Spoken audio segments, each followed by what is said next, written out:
Olá, ouvintes, esse é o Ouvindo Olhares, nosso podcast aqui da Rádio Câmara Joinville 102.3, onde entrevistamos artistas, produtores e realizadores culturais aqui de Joinville e região. Estamos aqui nos estúdios da CVJ entrevistando nossos convidados Gil Schultz e Zalu Amorim. Sejam muito bem-vindos. Muito obrigado, obrigado. Prazer estar aqui na Rádio Joinville, da Câmara de Joinville, né? Eu sou Pedro Neto, sou artista visual. Meu nome é Vi Ortiz, eu sou artista do audiovisual aqui em Joinville. E a gente sempre começa, com uma apresentação pessoal, falando um pouquinho da trajetória de vocês até chegar aqui no setor cultural. Gil, a gente sabe que tu veio de estúdios lá de Curitiba, trouxe pra cá a cultura do Vocfeme e não trouxe, né? Mas você estabeleceu isso inegavelmente, junto com a Casa Índigo. Zalu, você também sempre foi muito presente, principalmente na parte de produção cultural e de produção de visual aqui. Lembro de você trabalhando desde 2023, que foi quando eu comecei a trabalhar na parte audiovisual. Então você se tornou, sim, uma referência dentro do mercado audiovisual e cultural aqui de Joinville. Então, como que foi para vocês chegar nessa parte e se identificar com o ramo cultural? E o que levou vocês até aqui agora? Então, a veia artística comigo, ela tende desde muito pequeno, assim, né?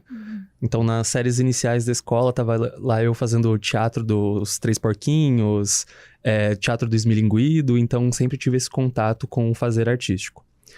Quando eu cheguei ali aos 18 anos, eu decidi que eu ia estudar física na UDESC. Nossa. E, paralelamente, eu comecei a fazer um técnico em dança. Porque eu comecei a dançar na escola, foi uma coisa legal, apareceu a oportunidade, pensei, vou fazer um técnico e uma faculdade ao mesmo tempo, né? Maluquice. E aí chegou um momento que eu não tava conseguindo mais conciliar tudo, pensei, vou fazer as coisas que me dão mais prazer, que é viver de arte. Então comecei a dançar, fui morar pra Curitiba,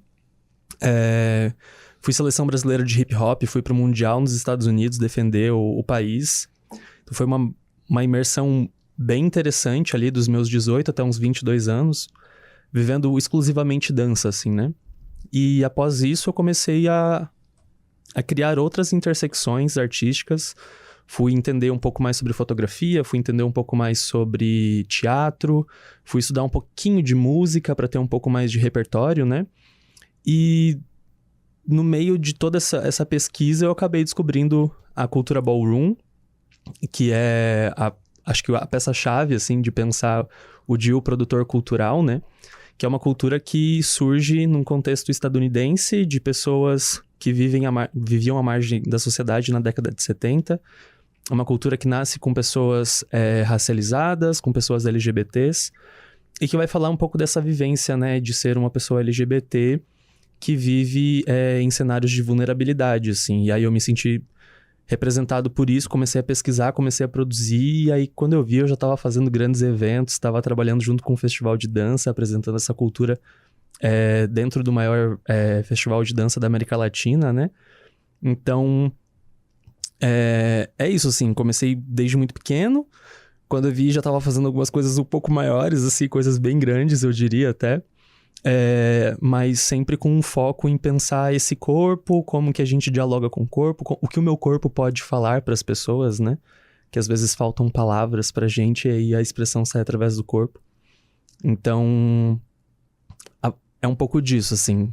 Entendi que dava para criar cenários artísticos, cenários culturais, para falar sobre diversidade através de outras coisas que não fossem só a palavra, né? Através de teatro, moda, enfim.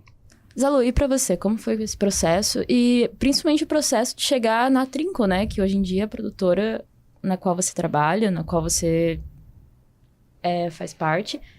E de chegar tanto nessa parte de audiovisual, quanto de trabalho com políticas públicas e social.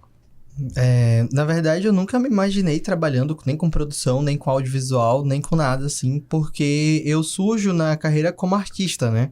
Eu surjo como poeta, eu escrevo desde pequeno, desde que eu aprendi a escrever, eu escrevo, mas eu já fazia poesia antes de saber escrever.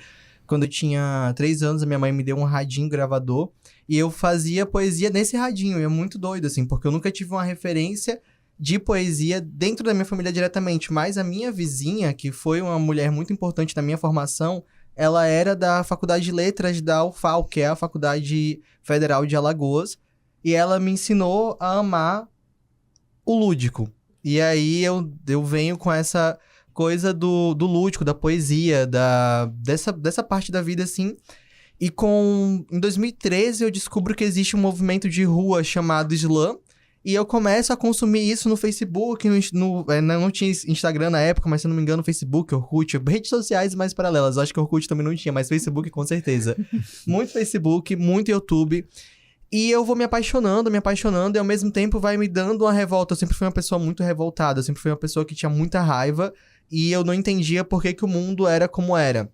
E a gente teve vários movimentos sociais no Brasil acontecendo e eu fui me integrando a esses movimentos, movimento Passe Livre, e vários movimentos. E aí, quando eu faço 18 anos, em 2018, acho que início de 2018 ou 2019, mas foi início de 2018, se não me engano, surge aqui em Joinville o primeiro Slam, que é o Slam Joinville. Eu vou na segunda edição pra ir como poeta, só que acaba acontecendo várias coisas e eu já entro como produtor, como Slam Master, né?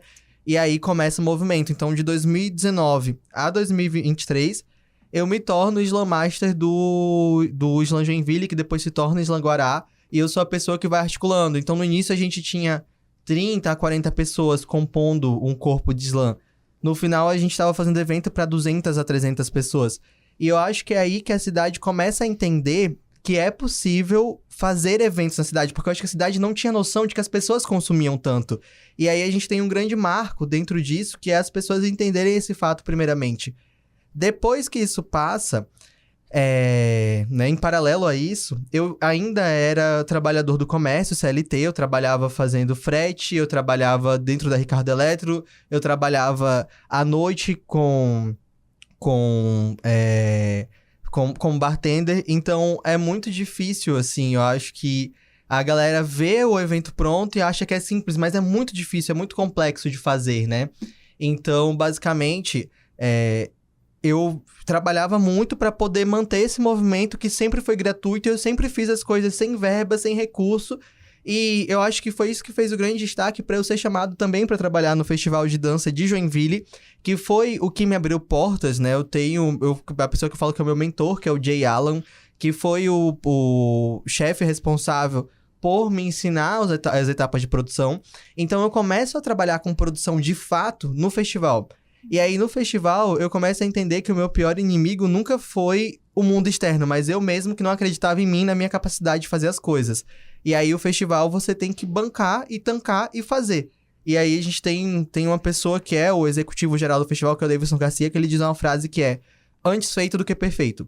A produção é isso.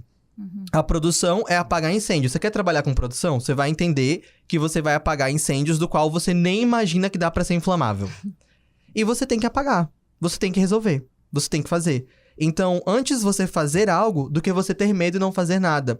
E aí, em paralelo a isso, eu trabalho com Vini Pofo, aprendo a escrever editais, começo a trabalhar com Vini Pofo. Durante a pandemia, começa a ter leis de incentivo e a gente começa a fazer vídeos pequenos em casa. A gente aprovou a Audi Blanc 2021, a primeira que teve, e a gente fez um videozinho em casa, beleza. Aí depois a gente aprovou a Paulo Gustavo e aí a gente fez o nosso primeiro curta. E aí depois a gente aprovou mais uma vez o Prêmio Catarinense de Cinema com 2 projetos. E aí ano passado a gente aprovou 4 projetos, que são as oficinas que estão rolando. Oficina de Libras, oficina de iluminação. Aprovou o clipe, que seria da Alice Caymmi. Houve toda uma questão, né? Durante um ano, a gente tentando chegar e acabou não rolando. E aí a gente chega na Linda da Quebrada. Então a gente vai produzir um clipe da Linda Quebrada. E chega além disso, ainda em paralelo, fazendo mais 5 projetos aprovados pelo Prêmio Catarinense de Cinema. E surge a Trinco. A Trinco é a minha produtora. Eu fico pensando, poxa, como é que eu vou comunicar pro mundo o que eu faço? O que eu vou fazer pro mundo saber o que eu faço? Conversando com as pessoas e tudo sempre muito na cara e coragem, sem grana. Porque é isso, muitos editais, mas a gente vai fazendo sem saber como faz, então você vai aprendendo no processo e não é um aprendizado fácil. Eu não tive uma faculdade para me ensinar. E isso, inclusive, é uma determinação de valor. Porque, por exemplo, ainda hoje, mesmo tendo produzido tudo que eu produzi com muito sucesso, apesar do processo não ser o melhor possível, o sucesso, ele é eminente. O público chega.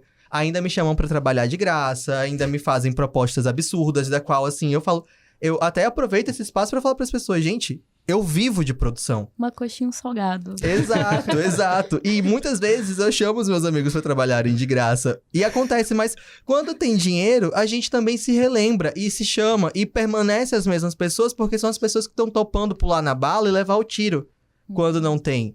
Então a gente chega, não chega por acaso onde a gente chegou. A Trinco não surge por acaso, né? Eu tenho uma amiga que é a Luísa, que hoje cuida da comunicação da Trinco, que traz a ideia da Trinco. E qual que é a ideia? Quando uma porta se fecha, a Trinco abre uma janela.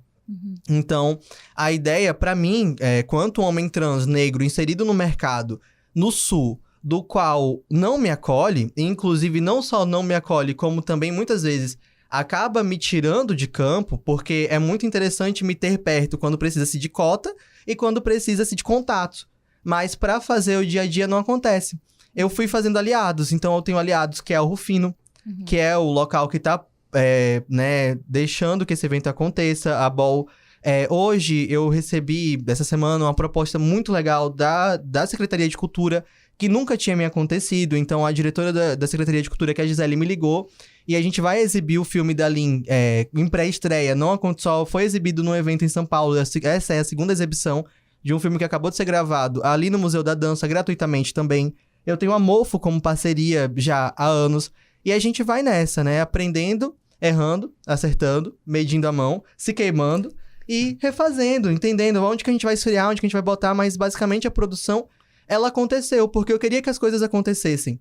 E se as coisas não estavam acontecendo, eu precisava fazer algo. Então, eu trabalho em paralelo a muita coisa. Tirando todas as produções, faço produções com os povos indígenas, trabalho, sou pedagogo, sou pedagogo. Fiz alguns anos de pedagogia, mas trabalho como educador popular dentro de ocupações aqui da cidade. Trabalho junto com quilombos, sou agente cultural de cultura do MINC. E aí eu falo assim, gente, o que falta mais eu sei pra galera ver que eu sei trabalhar? Meu Deus do céu. Não, é interessante que você criou a Trinco depois de estar, com uns 10 projetos no HV. Eu acho que agora eu vou criar uma produtora. Era uma insegurança tão grande que eu não imaginava isso antes, né? E daí o pessoal falou, Zalu, você tá fazendo projeto, ninguém assina os projetos, eles saem tal mundo. Eu falei, né, gente, então vamos fazer uma produtora, e agora? Então, a Trinco e a Mofo se juntaram pra fazer esse projeto do circuito cultural. Como é que é como é que tá rolando todo esse processo aí? Então, esse projeto, na verdade, o que acontece? Como eu sou agente de cultura, a gente tem que entregar de 6 em 6 meses, um plano de ação. Aí, eu já teria que fazer a contrapartida do clipe da Audi Blanc. Então, eu falei, uma ótima ideia. Vou fazer a exibição do filme da Lina, já como plano de ação, e já aproveito a contrapartida, né? Já faço tudo junto, tudo em um. E aí, nisso, tô no meu Instagram e vejo que uma pessoa pública publica sobre a Bol, colocando rostos de pessoas próximas nossas de uma forma muito injusta, né? E mais uma vez, a Bol sendo estereotipada de uma forma que não é. E aí eu falo, não, vou fazer uma Bol. Ligo pra Manu do Rufino. Manu, bora fazer uma Bol? Ela falou, não, bora, confio em você, confio no seu trabalho. E aí eu falo, agora não sei fazer uma Bol. Né? Quem sabe fazer? Apesar de ser LGBT, não faço Bols. Não é a minha linguagem, não é com quem eu trabalho. E uma coisa importante quando você vai produzir algo é você saber o seu limite. É você saber, isso aqui, se eu for fazer, eu não vou entregar bem feito. Quem faz Bol na cidade?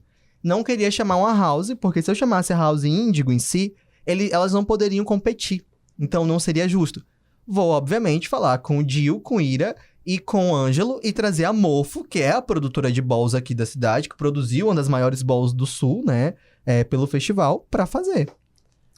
E já puxando alguns adendos da fala do Zalu, assim, eu só queria comentar que ele comentou da questão das pessoas entenderem a função da produção cultural em Joinville, e aí é algo que a gente carece na cidade, né? Não tem... A UFPR, logo aqui próximo em Curitiba, a gente tem um bacharel em produção cultural.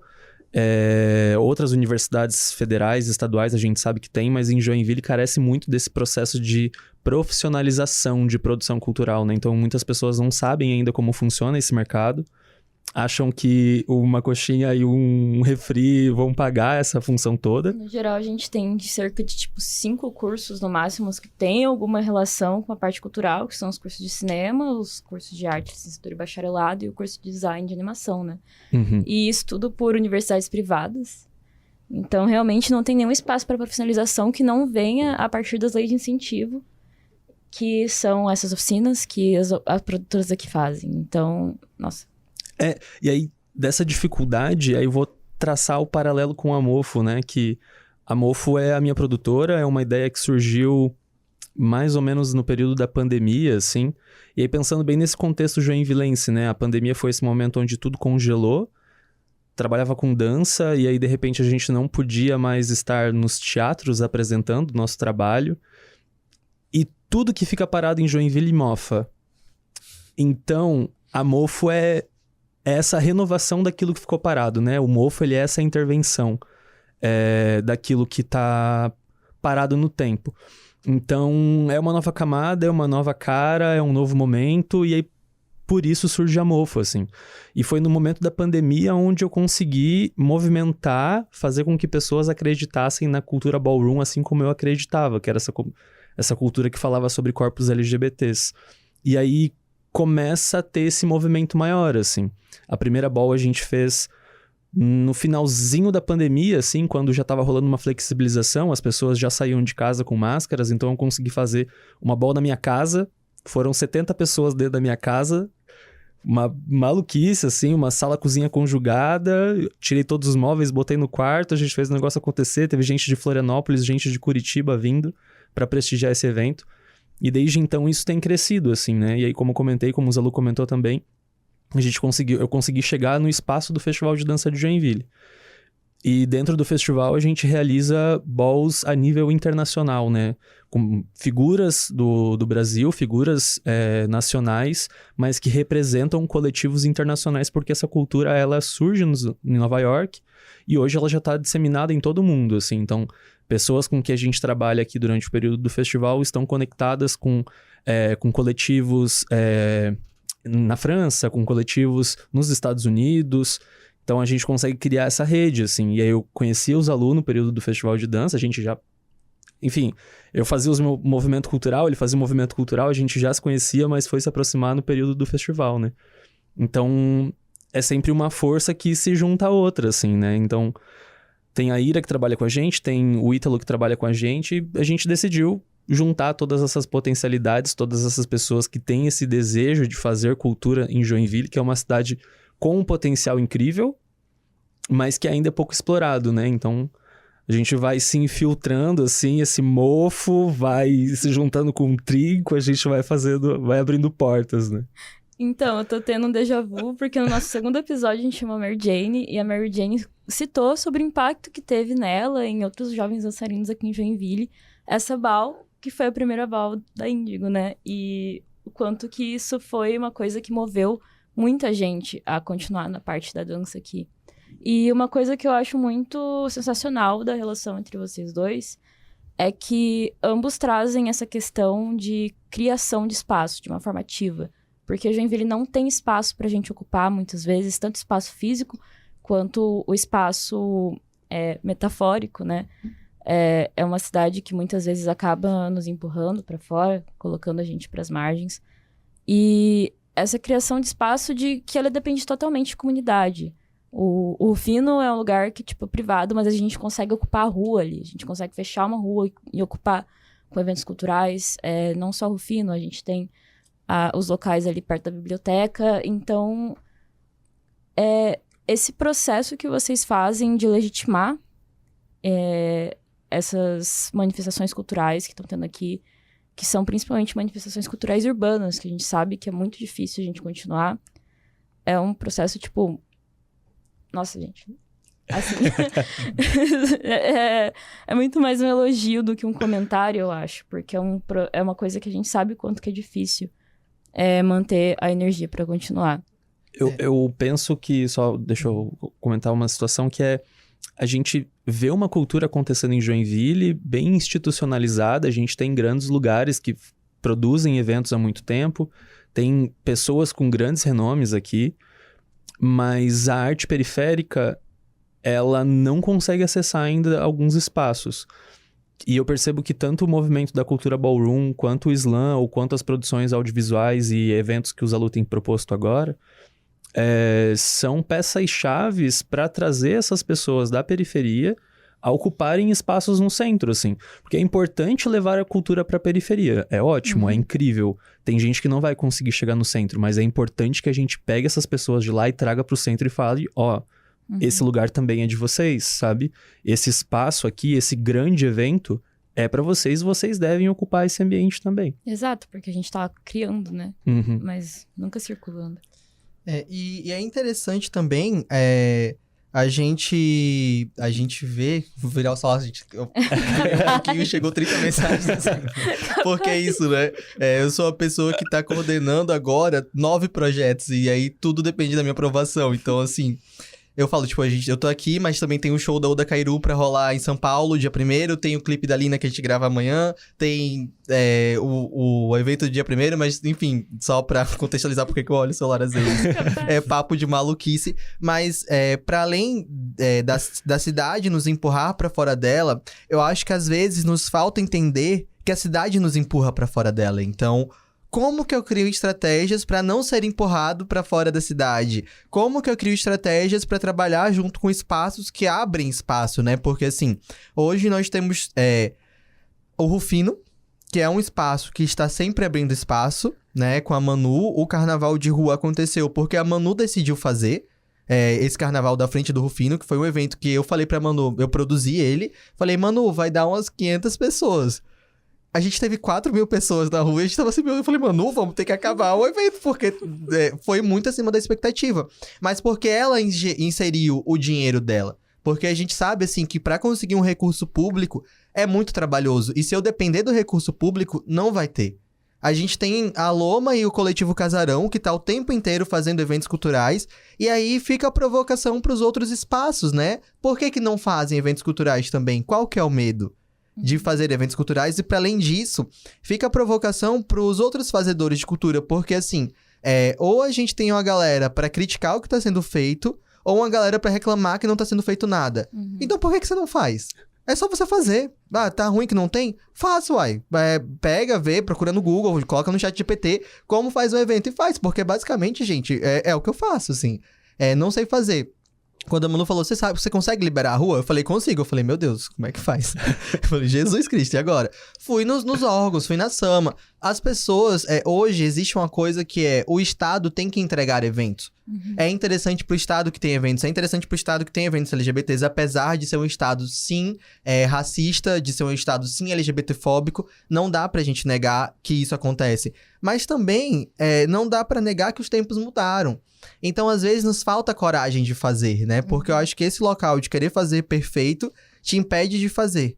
Só que nem sempre vai ser perfeito. E o processo, infelizmente e felizmente, no processo a gente erra. Eu mesmo, quem trabalha comigo sai mais maluco que eu. Todo mundo fala assim que eu tenho o dom de zaluzar, que é deixar todo mundo totalmente enlouquecido. Só que eu falo, gente, eu só consigo fazer no enlouquecimento e no caos, assim. Ainda não tenho estratégias pra fazer tudo tranquilamente. Porque me parece que se for tranquilo, não vai sair. Eu liguei pro Dil quinta-feira e falei, Dil, vamos fazer. Quinta-feira. Sabe qual que era o orçamento que a gente tinha? R$1.000. Falei, gente, eu tenho R$1.000 do meu bolso, que é o meu aluguel. Mas eu quero muito fazer o evento. E aí, o que você acha? Eles falaram, eu não sei quem é mais louco, né? Se sou eu que proponho as pessoas que aceitam. Tipo, a Lina já ia vir pra cá por causa do clipe. Eu falei... E aí a gente ia só fazer... A gente simplesmente ia fazer o filme com a roda de conversa, que já é muita coisa, com a Linda Quebrada e Joinville. Gente, quem é que vai imaginar a Linda Quebrada e Joinville?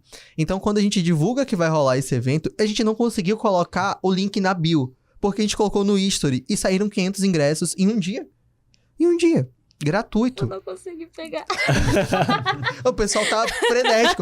Tem gente falando, tipo, porque que evento é esse? Um evento particular. Mas, gente, a gente não tem culpa se a linha é gigantesca, se o Rufino já tem público próprio, se as coisas são grandes, sabe? Eu acho que fica muito essa parada. E é aquela coisa, gente, vocês querem a linha de novo? Vamos contratar um show. É só contratar um show. E até não intencionalmente, tipo assim, valorizou a galera que acompanha mesmo, né, o trabalho ali e tal. Exatamente. E, cara, como é que vocês conseguiram viabilizar isso pela Penab? Tipo, Como? A partir desse prazo tão curto, assim? O evento? É. Na Foi loucura mesmo, assim. É porque, assim, o clipe eu já tinha aprovado pela Sim, FINAB. aham. E aí ia rolar, e tinha a contrapartida do clipe, que seria exibir Na verdade, a contrapartida, a gente ainda vai fazer mais uma contrapartida, que é o lançamento do clipe, né? Uhum. Mas eu já queria aproveitar que ela tava vindo, porque eu não sei como é que vai estar a agenda dela daqui 2, 3 meses. Então eu falei, olha, eu vou garantir a presença dela na cidade agora, e daqui 2, 3 meses, quando a gente lançar, a gente entende como é que vai ser. E aí, nisso, a gente já tava definido, ia fazer o filme, só que nisso eu falei, não, eu quero fazer uma ball. Eu quero fazer uma ball. E aí é que começa a loucura, mas foi com os R$1.000 que eu tenho, né? E aí eu comecei, pô, vai precisar de dinheiro, precisa comprar a passagem das pessoas. E aí, né, todo mundo recebendo uma coxinha ou Coca-Cola. Então, como eu sou agente de cultura, eu entro em contato com o comitê, com a Catarina. Inclusive, dentro do Circuito Cultural Trinco, nós vamos ter várias formações. Eu vou ter uma formação com a Catarina sobre comitês de cultura, sobre editais. Eu vou ter uma formação com a Diana, que é da Ballroom, sobre intersexualidades e gênero e mapas culturais. Com o João França, falando sobre ser um ponto de cultura, que é uma coisa que dá pra você, né, ser um espaço físico, ser um ponto de cultura. E comigo sobre, eu falo que é do parto ao evento. Porque todo evento pra mim é um parto. E cada vez é um filho novo que eu vou descobrir como eu vou lançar pro mundo, eu vou colocar toda a minha energia nele. Então, de fato, eu gero esses eventos. E aí o comitê vai entrar com um valor de R$3.000, que é o que a gente tá fazendo pra fazer esse evento todo. Então, tá tudo sendo uma grande parceria. É o Rufino que forneceu o espaço, né, com todos os equipamentos. Pessoal da Mofo, que tá colocando força de trabalho. Os jurados que aceitaram o valor que a gente tinha. E a Lina, que tá fazendo esse trabalho de dar essa presença, porque de fato ela não precisaria estar presente na Ball, né? E ela, não, vamos fazer agora. Então, assim, estou fazendo enlouquecimento global com todo mundo. Assim. Então vamos falar um pouco desse filho aí, então, né? Muito mais talento mini ball. A Lin vai ser uma jurada, certo? Exatamente. E quais são as categorias? O que vai acontecer? Então, uma ball em si é um evento competitivo onde as pessoas competem em categorias que são de dança ou categorias de moda, né, estética, melhor look, ou até mesmo coisas relacionadas ao corpo como beleza facial. E aí, dentro desse evento em específico, a gente tem 5 categorias. A primeira categoria é destinada para pessoas que estão começando a dançar a técnica do voguing. O voguing é uma dança que surge lá na década de 70, quando uma pessoa em uma ball começa a imitar poses da revista Vogue. E aí isso começa a desenvolver um corpo, uma musicalidade e vira um jeito de dança, que inclusive fica muito popular depois na década de 90, quando a Madonna lança um clipe da música Vogue e o pessoal da Ballroom tá lá dançando junto com ela. Então a gente tem uma categoria destinada para essas pessoas que estão começando a aprender a dançar voguing. Depois a gente tem uma categoria que é face, que é destinada para pessoas negras e pardas, para ver qual é a pessoa mais bonita da noite. Depois a gente tem uma categoria de estilo livre, a gente chama de Open Your Style, que é uma categoria de dança para qualquer pessoa que dançar qualquer estilo, vai desde o balé, dança contemporânea, todo o guarda-chuva das danças urbanas pode participar.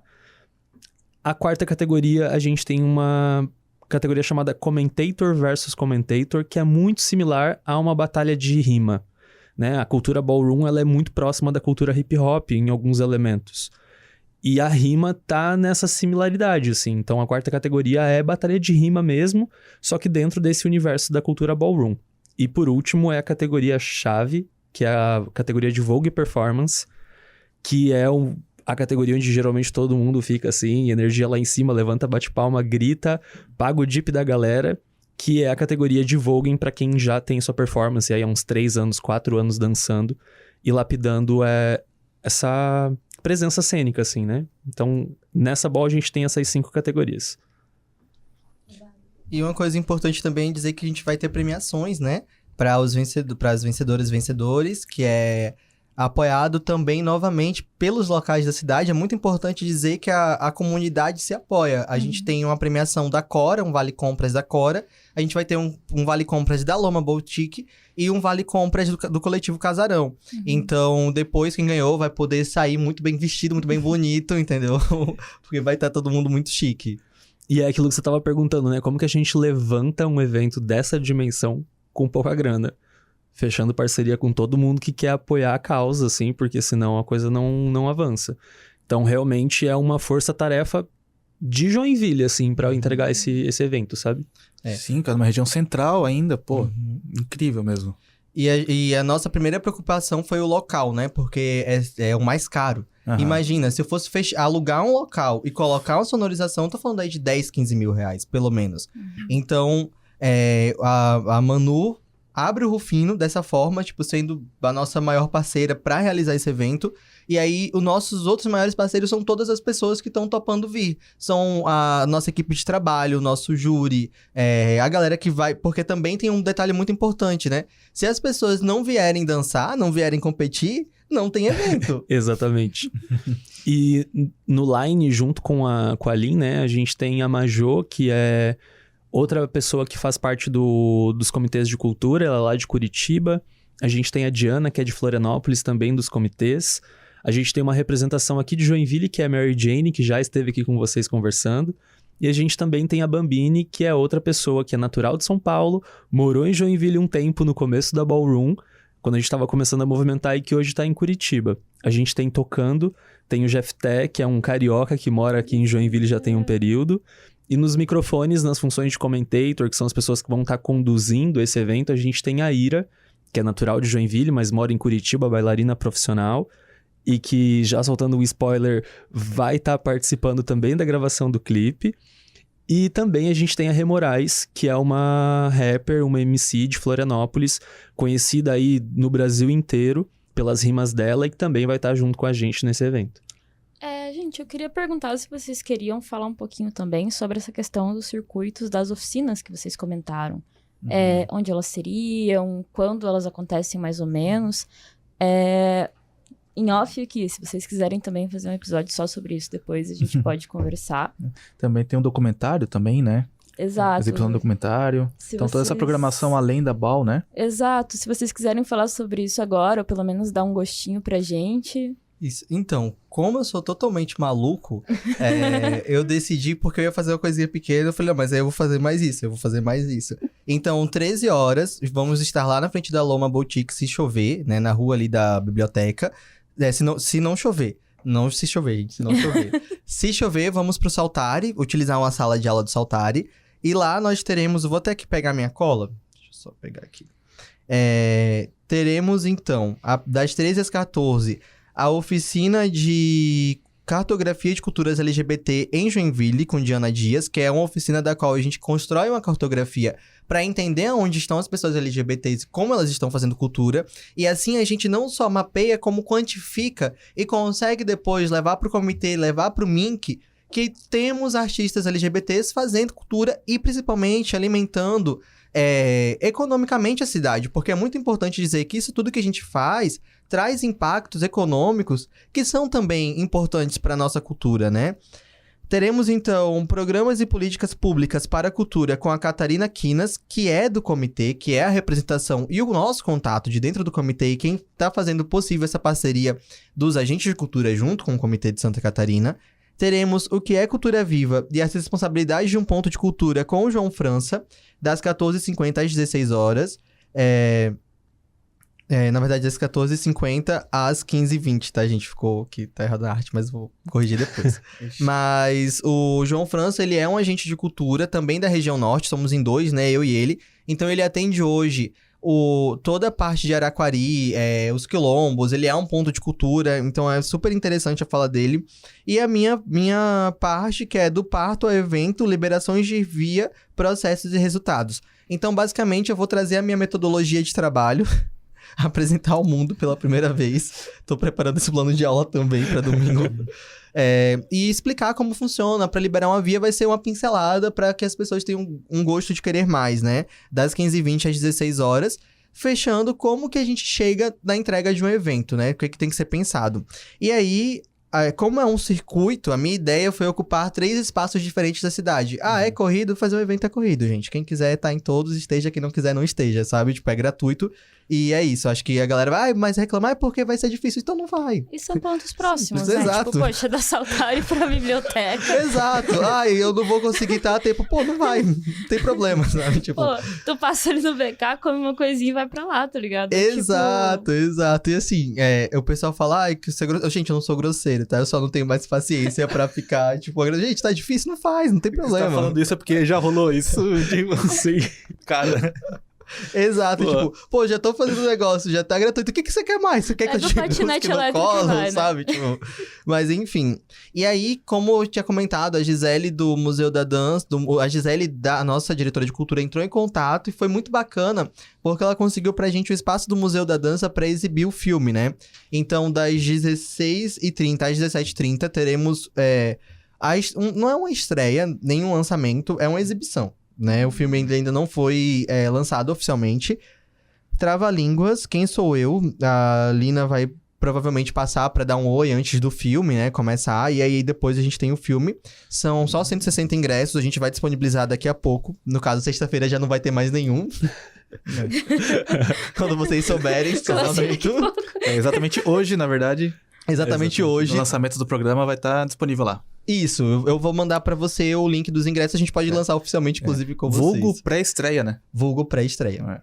Babado. E vai ser chique. E aí, depois das 17h30, dá tempo de tomar um ar e correr pro Rufino. E é isso aí. Nossa. Que o Rufino abre às 18 e a Ball começa às 19 lá. É isso aí. Nossa, gente. Se tá difícil pra quem vai acompanhar, imagina pra quem mim que tá organiza. produzindo. E eu acho que sobre o documentário ainda é legal comentar que ele teve a sua pré-estreia de fato no Translucidei, um festival de cultura trans lá em São Paulo, que teve a pré-estreia e também teve um show da Lin. E aí agora ele vai ter essa exibição aqui em Joinville.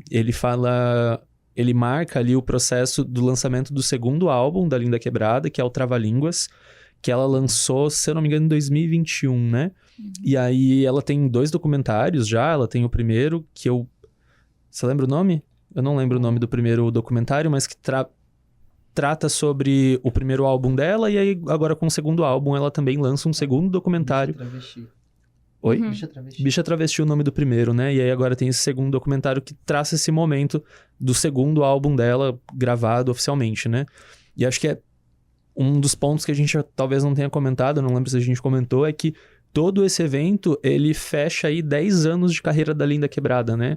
O primeiro single que ela lança é Enviadecer em 2016, seguindo do seu segundo single, que é Talento. E no primeiro álbum, no Pajubá, o álbum abre com uma música chamada Muito Mais Talento, que é a música que dá nome à nossa Ball, por exemplo, né? Então, todo esse circuito, ele vem como uma homenagem a esses 10 anos de carreira da Lin, que é uma figura extremamente importante para pessoas trans, para travestis, para transmasculinos, principalmente pessoas racializadas dentro desse recorte, né? Por ela ser uma travesti preta que tem muito reconhecimento a nível nacional, assim, né? É uma pessoa que já atuou ao lado de Fernanda Montenegro, já teve o seu próprio programa de TV dentro do grupo da Rede Globo, já participou do próprio Big Brother em 2022. Então, é uma pessoa que é muito influente dentro da comunidade e que agora tá recebendo essa celebração aqui em Joinville, né? Na maior cidade do estado. Cara, muito legal. E como é que é trabalhar com uma artista desse porte, assim, cara? Não dá uma ansiedadezinha? Meu Deus. Como é que é isso aí? Não é uma ansiedadezinha, usava aqui, ó.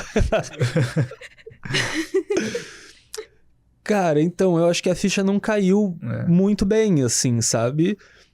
Nos últimos dias que a gente tava nesse processo de divulgação aí, lançando os posts, aí de repente veio uma notificação, Linda Quebrada comentou no seu post, e eu fico, meu Deus do céu, eu não consigo fingir naturalidade nisso, assim, sabe? Então, durante a pandemia, pra mim, o lançamento de Trava-Línguas, o álbum dela, foi muito forte, assim. E eu conheço diversas pessoas que no mesmo período, amigas que passaram pelo seu processo de transição dentro desse momento, assim, ouvindo os álbuns da Lin, se inspirando, se espelhando e se fortalecendo a partir do trabalho dela, é um sentimento de realização muito grande, assim, sabe? É perceber que o nosso trabalho é importante pro que a gente faz, tem uma realização pessoal, mas que também tem um impacto social muito forte, assim, sabe? De conseguir estar oportunizando isso para outras pessoas, fazendo ela ser mais conhecida, porque a gente ainda sabe que Joinville, como o Zalu comentou, é uma cidade que tem muitas complicações dentro de ser uma pessoa LGBT nesse cenário, né? Então, ver a receptividade do próprio público, das pessoas querendo ingresso, de quem não conseguiu estar desejando viver esse momento junto com a gente, é muito bom, assim, sabe? É uma realização, assim. Mas acho que a ficha mesmo só vai cair segunda-feira, depois que eu dormir, assim, tipo, verdade, vi lá na minha frente, que a gente sabe? sobreviveu ao evento. Exato. Gente, assim, é muito doido porque quando eu saí do festival, eu achei que tinha acabado o mundo pra mim, né? Eu falei, meu Deus, acabou. Eu nunca mais vou produzir nada na minha vida. Acabou, já era. Tipo, quem que eu sou? Eu sou ninguém, eu não tenho uma faculdade, eu não tenho nada, eu não sei fazer direito as coisas, porque eu ainda tenho essa impressão de que eu ainda não sei fazer. Então, eu tô sempre buscando melhorar, mas, sabe, eu tenho que trabalhar muito a minha autoconfiança, né? Isso era uma coisa que o meu ex-chefe pegava muito, que é tipo, confia em você, confia em você. E aí eu saio e sou chamado pra fazer a produção de Pote de Ouro da Lineker, né? Então eu assino toda a produção executiva numa cidade que eu não conheço, com contatos que eu não conheço, equipe que eu não conheço, e acontece. E eu fico tipo, caraca, meu Deus, dá pra fazer. Uhum. E aí, começo a trabalhar pra Dandá Costa, que me abriu muitas portas. Vou fazer um teatro em São Paulo, produzir um teatro. E é um teatro que a Linda Quebrada tá atuando. Chego na Linda Quebrada e falo, olha, me chamo Zalu, tenho 30 mil reais pra fazer um clipe. Você quer? Eu falo, né, eu falei, fiz Pote de Ouro e tal. Bom, vamos fazer então. Eu falei, meu Deus, né, eu nem posso falar que foi algo que eu sonhei, porque eu nunca sonhei tão longe. Eu nunca sonhei tão alto. Então, tá pra muito além do que eu sonhei. E aí, eu não tava tão nervoso até a gente postar, porque você tem noção do tamanho do artista, mas você não tem noção do tamanho do artista. Até você começar a ver o impacto que gera e da vontade que as pessoas estão de consumir. Porque, assim, na minha cabeça, a gente ia ter um evento com 100, 150 pessoas. Sabe? Na minha cabeça, as pessoas não iam conhecer tanto, por a gente estar em Joinville, a gente saber que é uma cidade que ainda é muito fechada. Mas aí eu tô sendo arrogante e prepotente com a própria cidade e com os próprios consumidores de cultura da cidade e com a própria artista, né? Assim, de pensar, não, gente, é a travesti mais amada do Brasil, por favor, sabe? Tipo, o BBB foi a prova disso. O que eu tava pensando? Então... a coisa, ela vai criando proporções que são muito para além do que eu não consegui sonhar tão alto. E aí, é isso, né? Tipo, eu acho que a gente tem que começar a sonhar mais alto.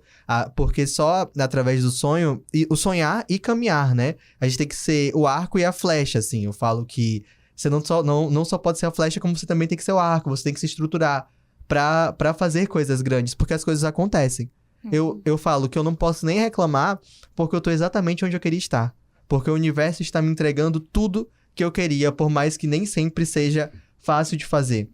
Até porque o fazer também é o confiar em si. O confiar em si é construir uma autoestima que às vezes é roubada da gente. Porque quem vê lá em cima, a pessoa fala, Zalu já tá em outro nível. Eu falo, gente, eu não tô. Eu tô no mesmo nível de sempre, só fazendo coisas um pouco mais complexas e aprendendo no processo a me amar e a confiar em mim e entender que sim, é preciso se profissionalizar, é preciso ter fé e ter certeza que vai acontecer. O pessoal, como você imaginou que ia ser? Eu falei, não imaginei. Não sabia que era possível. Só aconteceu. E uma coisa também é que a partir disso vocês colocam... Não é só uma questão de autoestima pra você, é uma autoestima pra cidade também. Coloca Joinville no mapa. Trazer essas pessoas pra cá, lembram que Joinville não é um lugar que é de pessoas brancas, de classe média alta, que gostam de balé, etc. E você dá essa autoestima para as pessoas que são... Poxa, Joinville pra mim é uma cidade de imigrante. Eu também não sou daqui. E, tipo, é difícil ter essa identificação com um lugar que, por fora, reconhece de outra forma, né? Então, assim, é uma autoestima que vocês também trazem pra cidade e pra quem tá aqui. Ai, gente. E também trata a cidade com muito respeito, né? Com o respeito que a cidade merece. É a maior cidade do estado, né? Então ela tem que trazer artistas grandes. Tem que ter produções incríveis, sabe? Então, eu acho que Joinville merece tá sediando aí esse evento aí com uma artista tão famosa aqui no Brasil, né, cara? E, pô, deixa eu perguntar pra vocês, o que vocês consideram um evento cultural bem sucedido? Bah, que difícil. Pode falar primeiro, tô pensando. Eu acho que no geral é a gente conseguir atender todos os pontos. A gente já entendeu que a gente não vai conseguir atender todas as pessoas. E isso é um pouco frustrante, assim. A gente queria até pensei em fazer algo na rua, mas realmente não tem dinheiro e não tem um apoio financeiro no momento para conseguir fazer, né, nem tempo. E a ideia é que a gente atenda todas as pessoas, mas nem sempre é possível. Mas eu acho que a quem a gente atender com qualidade e a gente deixar o gosto de quero mais. Porque todo evento cultural bem sucedido, ele é um momento de respiro. Ele é um respiro. Ele é um momento de possibilidade. De que a pessoa que... tem gente vindo de Ponta Grossa, tem gente da cultura vindo de Florianópolis, tem gente da cultura vindo de Porto Alegre, pra ver ela. Entendendo que é tão importante, então, é o local de que se possa sonhar novamente, né? Que as pessoas possam estar e falar, eu posso sonhar. Porque se eu, Zalu, se Dil, se Manu, se Ira, se Ângelo, se a gente tá fazendo, você também pode. Só que você tem que começar.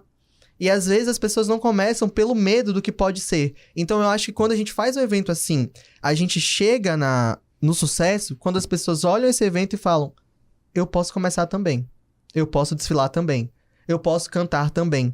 E aí a gente cria uma rede de pessoas que vão continuar fazendo, porque é isso que é importante para a cidade, que as pessoas façam as coisas. Se vocês fizerem, vai continuar tendo, sabe? Para que as coisas não fiquem na mão só do festival de dança, não fiquem na mão só do Animaneco, não fiquem na mão só da Jote, não fiquem na mão só do Zalu, não fiquem na mão só do Rufino, mas sim que a cidade inteira faça.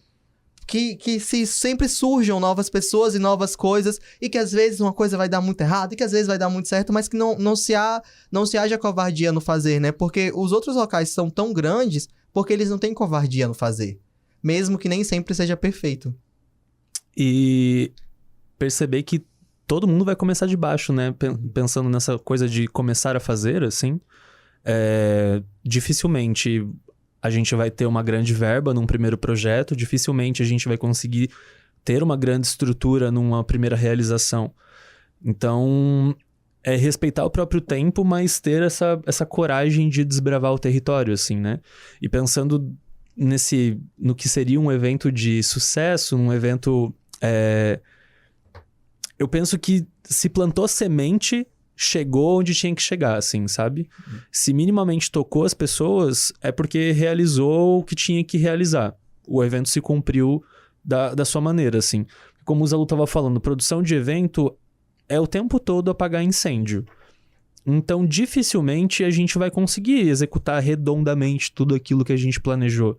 Porque às vezes é o clima que vai impossibilitar, às vezes é alguma questão técnica, às vezes é um simples cabo que vai fazer com que o evento dê uma tropeçada ali no meio. Mas não vai ser esse cabo que vai impedir das pessoas se sentirem afetadas por aquilo que elas vivenciaram, né? Uhum. Então, pensar essa realização de evento cultural tá diretamente ligado a pensar a arte, e a arte tem esse poder, né? De chegar nas pessoas, tocarem as pessoas, fazerem elas chegarem em casa e tentarem minimamente refletir sobre aquilo que elas viram, aquilo que elas sentiram, como elas foram atravessadas por aquilo. Às vezes positivamente, às vezes de uma maneira a pensar como mudar o seu comportamento, porque é isso, né? Tipo, eu vou ver um quadro, às vezes tem a pessoa que gosta, tem a pessoa que não gosta, mas todo mundo sentiu algo a partir daquilo, assim. Então, pra mim, eu acho que as produções, elas cumprem o seu papel nesse sentido, assim, de realizei. Quanto mais pessoas, melhor, legal. Mas se as 50 pessoas, essas 50 pessoas saíram de lá tocadas, é isso. Pra mim, cumpriu. Pra mim, foi um sucesso, assim, sabe? E numa questão mais prática, mais técnica, assim, o que a produção cultural underground, né, de mais periférico, qual o maior ensinamento que vocês tiram dessa experiência para trazer outros eventos para um cenário mais central, um cenário com mais visibilidade?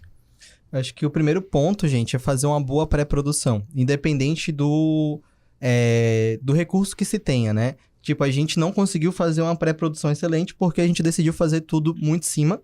E vai rolar, vai ser bonito. Mas o primeiro ponto é esse, é uma pré-produção. Então é o quê? É entender desde os convidados até a estrutura técnica, até um rider, né? Que aí, a partir do momento que eu consigo mapear essa pré-produção, eu vou conseguir fazer uma boa entrega. Mas tudo começa na pré-produção. Então, é a primeira coisa, assim, quando você vai pensar no evento, é você já pensar problematizando tudo que pode vir a dar errado. O evento, ele é isso, né? Eu tenho que sei lá, como é que eu vou entrar com o artista na casa? Será que as pessoas vão em cima dela? Será que não vão? Como é que vai ser? Se eu tenho um microfone e ele quebra, como é que eu vou ter outro? Como é que vai ser? Então, isso tudo tem que ser muito bem definido para que o evento ele tenha um sucesso técnico, sabe? Se perdeu na mensagem. E além dessa questão técnica, assim, que o Zalu trouxe, é algo que eu sempre ouço muito toda vez que eu vou fazer algo relacionado ao audiovisual, é que audiovisual não se faz sozinho. Produção de evento também não se faz sozinho. Você não vai conseguir levantar um evento você e mais uma pessoa. Você vai precisar de equipe, você vai precisar de pessoas, você vai precisar de conexões, networking.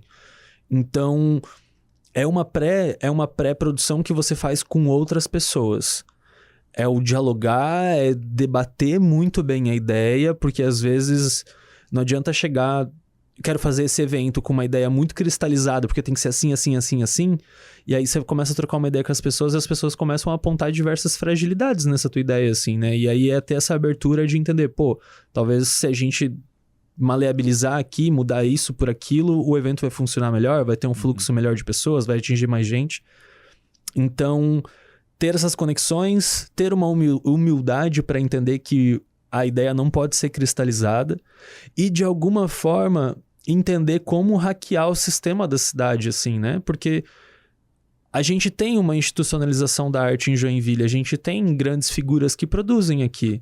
Como que alguém da cena underground consegue acessar esses espaços, né? De que maneira a gente consegue atingir essas pessoas e talvez conseguir o apoio dessas pessoas para conseguir fazer o nosso trabalho ser mais visto, assim, né? Tipo, a própria cultura ballroom e o movimento que eu fiz, assim, de tipo, a primeira foi na minha casa, agora eu faço dentro da programação do maior festival de dança do mundo. E foi de minimamente comendo pelas beiradas, me conectando com as pessoas, mostrando como funcionava, convidando essas pessoas para conhecerem esse movimento, para balls pequenas mesmo. A primeira ball com mais estrutura em Joinville foi dentro de um salão de beleza, né? A antiga barbearia. Os meninos abriram um espaço pra gente, a gente arrastou os espelhos e as cadeiras e fez de novo um espaço não convencional.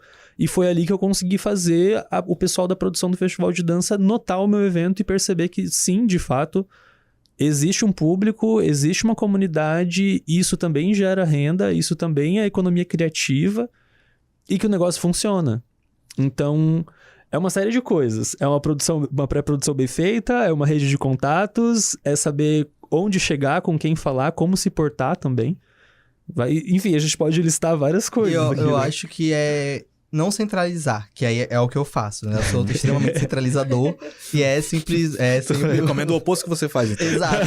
Assim, eu tô errando. Faço o que eu digo, não faço o que eu faço. Eu tô errando pra ensinar vocês a fazer certo, tá? É um sacrifício. É um sacrifício, mas porque eu gosto do controle, né? Só que a gente tem que abrir mão do controle e entender que você não só precisa de pessoas pra acontecer, como você precisa confiar nas pessoas e precisa que as pessoas se movimentem, porque uma vez que o evento começa, é um grande carro correndo a 200 por hora numa avenida e você tem que trocar o pneu.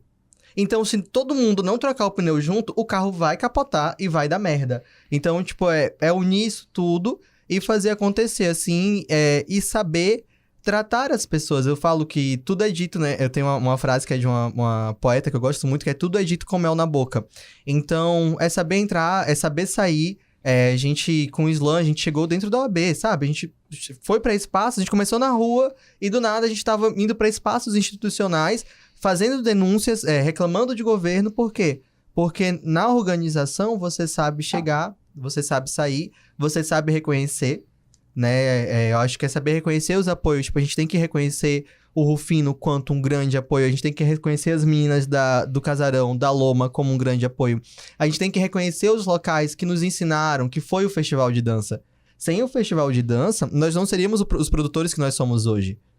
Então, é entender e ser grato e manter esse contato com essas pessoas, né? É relembrar, tipo... Porque aí, o dia que eu tô comendo bolacha de sal e tomando água, eu tô trabalhando com você. Mas o dia que eu tiver mais grana, eu não vou te chamar? Não. Pra mim se você sentou no chão comigo e se queimou no asfalto, você também vai estar dentro do ar-condicionado num lugar bom, sabe? Tipo, que é o meu comparativo pobre de coisas boas, é o ar-condicionado. Ar-condicionado. Mas aí, tipo, literalmente, assim, eu sigo batendo na tecla de eu trabalho com as mesmas pessoas. Porque são as pessoas que acreditaram em mim quando nem eu acreditava. Então, eu preciso continuar acreditando nelas e elas em mim, tipo, independente do nível que a gente tiver. Cara, e o que vocês podem falar pra quem vai participar do evento aí? O que eles podem esperar desse evento? O que vocês querem, qual sentimento que vocês querem que ela saia depois de experienciar tudo isso? Eu acho que muita energia, gente. Eu espero muita gritaria, eu espero muita bateção de leque, eu espero muita presença, assim. Eu espero que as pessoas estejam de corpo e alma. Espero que as pessoas saibam que se não der pra todo mundo tirar foto com a Alina, é porque ela é um ser humano. Então, assim, nem sempre vamos conseguir atender todas as expectativas. Que todo mundo se comporte, apesar da energia, mas que todo mundo saia revigorado, saia falando, meu Deus... Sabe quando você sai do evento com tesão e falando, eu tenho que sair e ir pra outro evento desse? Eu quero que as pessoas saiam assim e que a gente consiga quebrar um pouco essa ainda... ignorância mesmo, né? Que a ignorância é você não conhecer sobre a balde, entender que vão ter vários corpos, vão ter corpos que vão causar incômodos, que aí se você se incomodou, que saia com o pensamento de por que estou incomodado e como posso resolver isso comigo mesmo, né? E pensando toda a programação, as pessoas, elas conseguem se profissionalizar, elas conseguem sair tocadas e motivadas por um processo de criação de um álbum incrível de uma travesti preta no Brasil, e elas também conseguem ver um monte de corpo dissidente apresentando o que tem de melhor, competindo com muito respeito. Na hora da competição a gente tá ali se jogando, mas acabou a batalha, as pessoas se abraçam, as pessoas se acolhem. Então, eu acho que o evento todo dá pra se afetar de diversas formas, no sentido de estar afetado, né? Dá pra chorar, dá pra rir, dá pra gritar, bater palma, porque pelo menos a ballroom, as balls, tem esse poder de botar a energia lá em cima e te fazer levantar mesmo, assim. Não é um evento que você assiste inteiramente sentado, porque tem uma hora que você não consegue mais ficar sentado de tanta energia que tem no ambiente, assim. Então, eu acho que vai ser muito potente mesmo. E, gente, estamos chegando no final. Mas antes temos mais 2 quadros. A gente sempre pede uma recomendação de coisas culturais que vocês estão consumindo. Então, álbuns, livros, revistas, filmes. O que vocês estão consumindo ou que moveram você de alguma forma. Então... Fiquem à vontade, agora é a hora da colinha, né? Sim, exatamente. Abre o Letterboxd, abre o Spotify e... Pode ser qualquer coisa, gente, de verdade, assim, é bem tranquilo. Vai ser um pouco clichê a recomendação, mas digo Trava-Línguas da Linda Quebrado, o segundo álbum de estúdio dela. Mas para além disso, algo que eu tava ouvindo muito, e principalmente nesse período de fevereiro aí, Carnaval Eletrônico da Daniela Mercury, um álbum dela do começo dos anos 2000, onde ela mistura o axé baiano com o techno alemão de uma vivência que ela teve nos anos de 99, em Berlim. Ela foi pra lá, viu que o carnaval lá era com música eletrônica, veio pro Brasil e decidiu misturar o carnaval baiano com a música eletrônica. E ela tem esse álbum de 2004 que é sensacional e que é uma experiência totalmente diferenciada de como a gente pode explorar essas possibilidades aí da música brasileira, né? Babado. Salu, sua recomendação? Eu não tô consumindo nada, só enlouquecendo. Estou consumindo escrita de projetos. Eu tô consumindo escrita de projeto e enlouquecimento global. Não, brincadeira, gente. Eu gosto, Flor de Mangal, da Oda Kairu, que é uma artista de São Paulo. Na verdade, ela é uma artista baiana que reside em São Paulo. Ela acabou de lançar um álbum belíssimo, assim, profundo, bonito. Ela também é uma travesti preta, fazendo muita cultura, assim, muito lindo, com muitas referências. Então, eu deixo essa recomendação. E eu tô lendo um livro que eu esqueci o nome, mas ele é muito bom. Que é um livro de um rapaz lá de Porto Alegre. E é a história dele com o pai dele. O pai dele falece quando ele ainda é criança por um erro médico. E ele retrata isso em uma escrita muito tocante. Porque é isso, né? Pra eu não endoidecer de vez, eu tenho que parar e dar uma lida. Então, é o livro que eu tô consumindo porque ele é muito sensível, assim. Mas o nome realmente vai ficar... procurem no Google depois. É livro que o pai falece de um escritor de Porto Alegre. Mas é maravilhoso. E para além disso, eu tô consumindo a arte local da cidade, né? Então, Rufino todo final de semana. Eventos acompanhando o Instagram da Loma e do Casarão. Porque, tipo, agora teve evento gratuito underground, domingo, né? Foi maravilhoso. Sempre tá rolando alguma coisa. E... é isso que eu tenho consumido agora. E a hora do jabá também, agora é o momento de vocês colocarem os arrobas, tanto os eventos, quanto da Trinco, da Mofo e os pessoais também, e fazer aquela divulgação sobre vocês mesmos, né? Chique. O meu Instagram é Dil Schulz, Dil com L, Schulz igual a empresa de compressores aqui da cidade. E também o Instagram da Mofo, que é @mofo.art, A-R-T. E por meio desses canais eu tô lá dialogando sobre dança, sobre artes cênicas, divulgando balls também, que a gente já tem uma programação aí, save the date, que em julho a gente tem mais uma ball mainstream na programação do Festival de Dança de Joinville também. Chique, hein? Nossa senhora. O meu Instagram é Zalu Amorim. Lá no meu Instagram, gente, se quiserem acompanhar meus stories, eu tô sempre falando alguma bobajada, que eu sou blogueiro agora. Mas o meu mood é o senso de humor, assim, não dá. Mas também tem um pouco do meu trabalho. Eu quero começar a postar mais sobre escrita de projetos. Agora a gente tá com a Pinab aberta em Joinville. É um edital que é possível fazer muita realização. É um edital que ele é um edital de fomento, né? Então ele é um edital mais simples. Ele é um edital fácil de fazer. Ele tá aberto até o dia 20 de março. 23 de março. Mas sempre pensa em 3 dias antes, porque subir tudo na plataforma é trabalhoso. E tem o Instagram da Trinco Produtora. Quando vocês precisarem de um produtor de eventos, precisarem de um produtor audiovisual, estou aqui, estou no mercado, no comércio, pra fazer acontecer, pra gente fazer acontecer da forma mais bela e profissional possível, mas sempre mantendo os pés no chão e a sensibilidade, né? E chegamos ao fim de mais um episódio. Obrigado a todos que nos acompanharam até aqui. E obrigado aqui mais uma vez, né, aos nossos convidados aí, Dil e Zalu. Muito obrigado por terem vindo. Foi um prazer, muito obrigado pelo convite. O podcast Ouvindo Olhares está disponível também no Spotify, no nosso Instagram, @Rádio Câmara Joinville. Siga também o @Câmara Joinville para ficar por dentro do que acontece no Legislativo da cidade. Muito obrigado e até a próxima.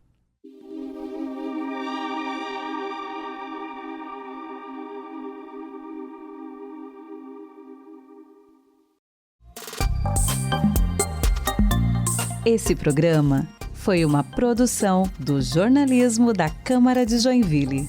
Fale com a gente pelo e-mail jornalismo@cvj.sc.gov.br.